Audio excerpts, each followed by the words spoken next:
Hello, I am Lowell Dillon. I am the son of Stacy Dillon, the co-founder and executive director of Connecting to Cure Crohn's and Colitis, and I am here today to interview Rob Nunnery, a pickleball player who has IBD.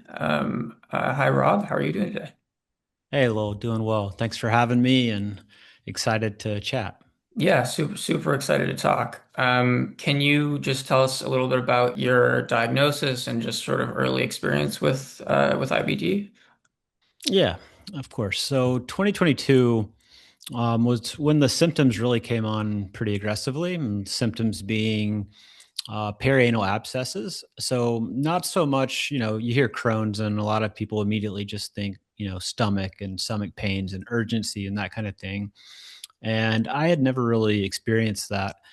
And I noticed that in 2022, March to be precise, I had a literal pain in the butt and didn't know what it was or what it could be. I went to an urgent care. I was living in Hawaii at the time, and they sent me to a general surgeon who sent me to the ER, who I basically was bounced around. And long story short is I went undiagnosed for uh, call it 14 months or so before I finally got diagnosed with perianal Crohn's disease. And at that point, I had gotten ceton drains put in to help the fistulas drain, so abscesses wouldn't keep forming. And the cool part about actually being diagnosed, to me, anyways, was now that we know what it is, we can actually start treating it. Right. And even at the time I got diagnosed, I didn't know much about Crohn's disease. I didn't know, I'd heard of it, but I had never had it, anybody in the family that had it. And I didn't have a lot of experience with it. So, of course, I started researching and stuff. And I was stoked because I was like, okay, well, there's stuff we can do now that hopefully will make this pain go away. And what I didn't realize at the time was how different Crohn's and colitis can be for so many different people, and how the disease can affect people in completely different ways, and how some treatments will work for this person but not for this person. And that was my whole kind of entry into this world. And Yeah. yeah, a few years later now, it's been interesting. Yeah. Where were you like in your professional career, I guess, when you got Yeah. diagnosed, and how did that sort of like mentally more impact you in terms of like having this big thing sort of thrown on you? 2022 was about 2 years into my professional career for pickleball. I started playing pro tournaments in 2020. By 2022, I had done quite well and gotten to a high level of the sport. I was probably top 10 in the world at the time. And then I had these pains and I didn't know what they were. And I was just like, this is really tough to survive and live with, but I'm going to keep, I didn't know what it was. I didn't think it was going to like stop my life. So I tried not to let it, and I competed through the pain, and I, yeah, just managed it the best I could, with fistulas and ceton drains. And you're kind of, the maintenance is kind of always ongoing. You're always having to Right. change gauze and wear pads and all of these things that it's the last thing you want to think about when you're getting ready to compete in a Right. tournament, or and not only compete in a tournament, but to make a living doing it. Like, you have to perform to actually earn money. And so to try to stay sharp while also managing the disease and sickness, and I didn't, and especially not knowing what it Yeah. was tough. And I think going into my career post diagnosis in 2023, the pain was obviously bad, but what I started to really battle was really heavy and intense fatigue. So I'd play a tournament, and then it would knock me out for a week until the next tournament, and I couldn't train the way everybody else is training. We can put it that way. Mhm. So I did feel like it was, I everybody else had a leg up in terms of energy and being able to practice and be sharp, and I felt like I was just literally trying to hang on and survive and play my best.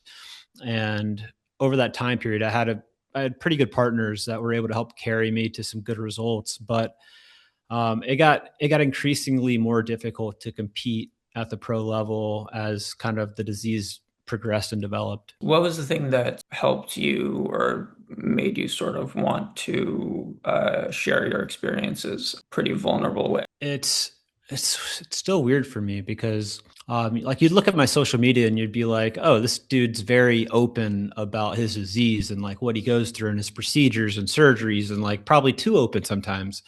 And I think if you talk to me in person and you're somebody that I interact with in real life on a daily basis, I'm not super open about it if I'm being honest with myself. Um, and that's why I think for me, like using like sharing my story online publicly, I think it is in a way for me to cope It's and a like an way for me outlet. to Yeah. yeah, it's a way for me to feel less alone, because I do feel quite alone in real life, because online we can all kind of gather and I can post a video about an ostomy, and people with ostomies are going to reply and be there and make me feel like more of a part of something. In real life, it's like, I'm not going to run into somebody with an ostomy, at least, and know it that day. Yeah. So for me, it was a way to like kind of, probably without even realizing it, for me to find my people that I could connect with in this. Yeah, it's a big thing with a lot of people who have IBD is that it's an invisible disease. I know you've had a lot of surgeries and hospital visits and stays and stuff. Do you have medical trauma? Do you have would you say you have PTSD from any of your medical experiences? I would just say I've had Crohn's since I was two. I've had a lot of procedures and surgeries, and I've dealt with a lot of PTSD from medical experiences over the years.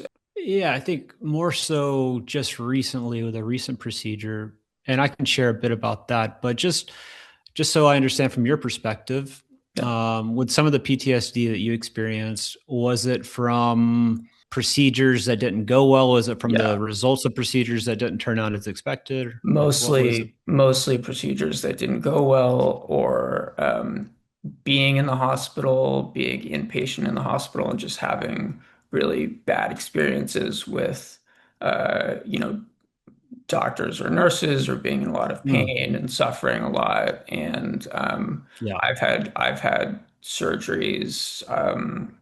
I had a ileostomy for a year. I had a bowel perforation. I had to have emergency surgery for it. They put an ileostomy, and then I had to have another surgery a few days later because they didn't clean up that well and had to go back in, and I had an infection, and that wasn't good. And then the recovery from that was very, very hard for me in the hospital, and and other things. And is that stuff that comes up when like you have a upcoming appointment I scheduled mean, or yeah, upcoming procedure? like hospital for sure, but also just Mm, like even being in pain. Like I have chronic pain, and I've had so many experiences of being in pain and being in a lot of pain in bad situations that now just the pain itself is almost like gives me PTSD. yeah, yeah. And sort of brings me back somewhere. For me, it's sort of just bringing me back somewhere, and then I sort of come back out of it.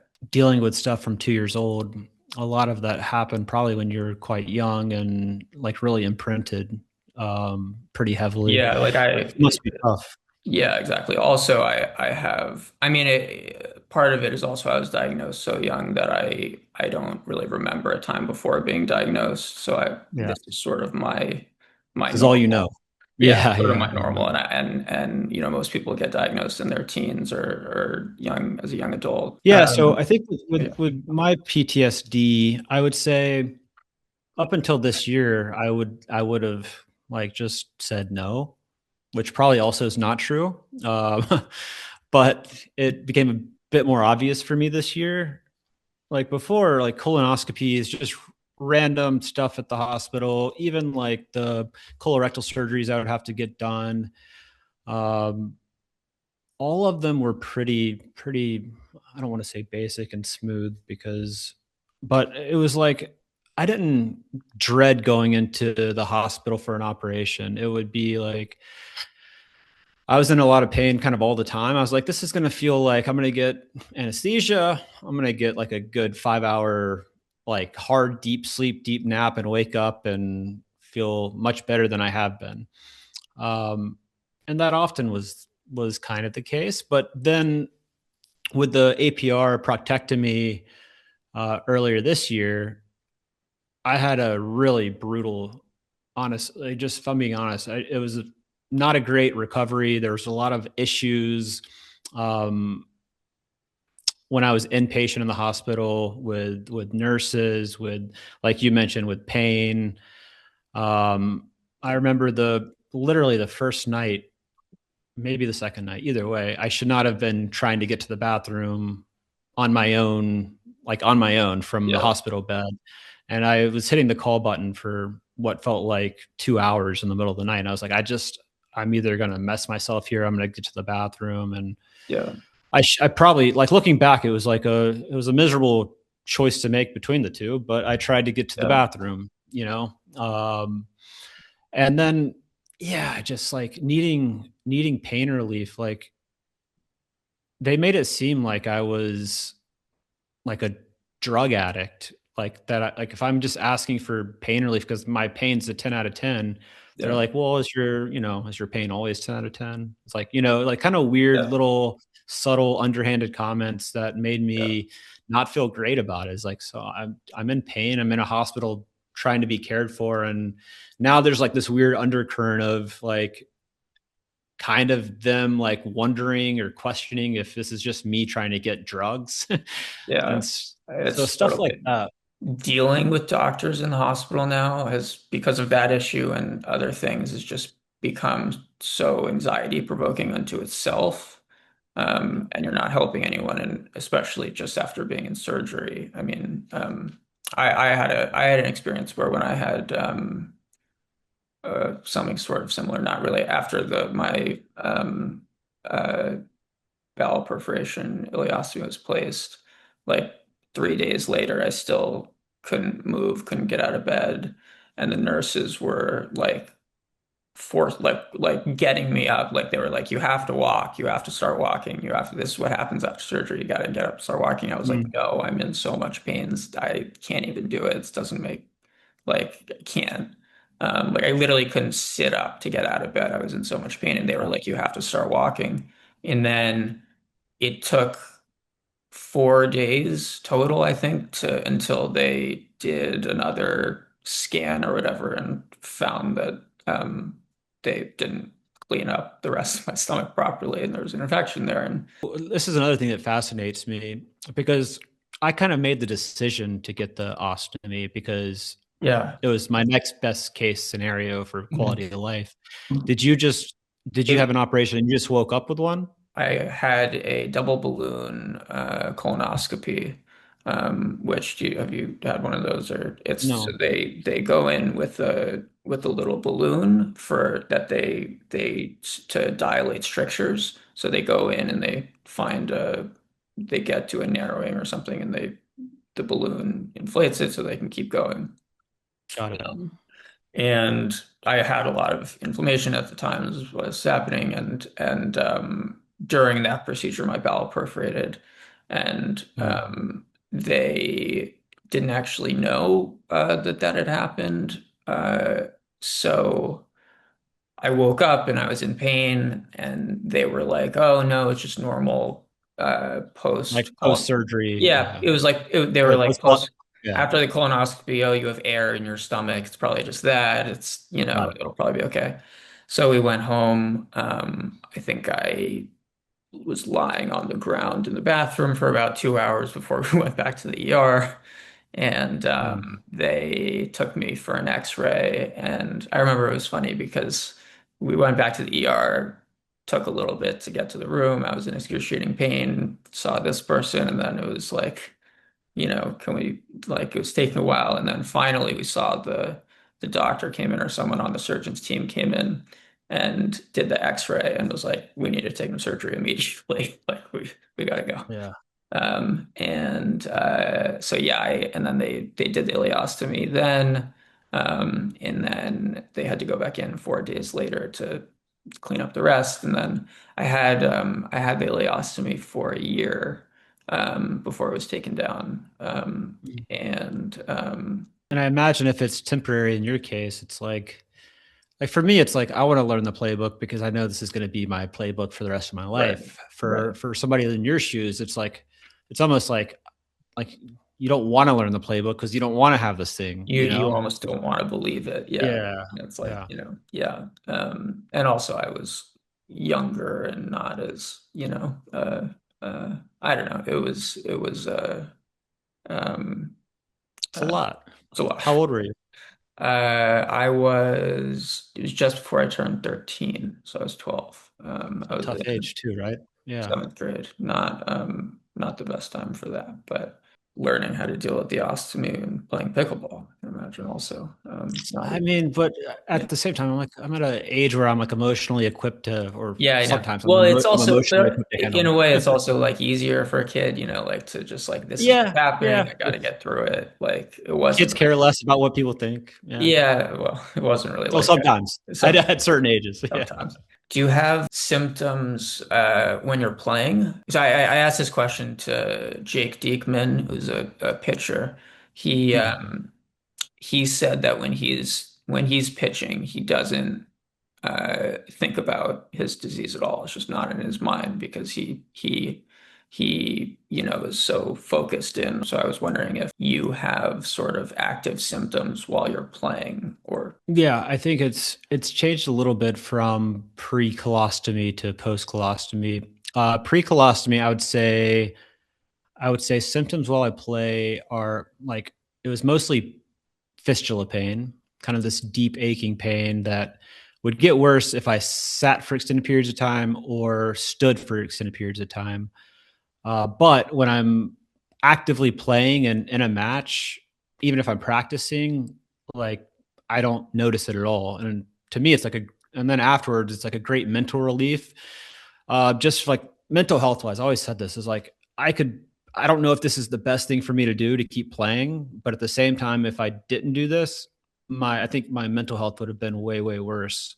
mm, So it was like a small outlet for me to like, at least like blow off steam yeah, and that kind of thing. But I would notice pre-colostomy, fistula pain, like if I stopped, like yeah, even if I stopped between a match, if I played one match, don't notice it during the match, stop, comes back, start playing the match, like blocks it out of my mind. I'm playing the match and I'm fully present.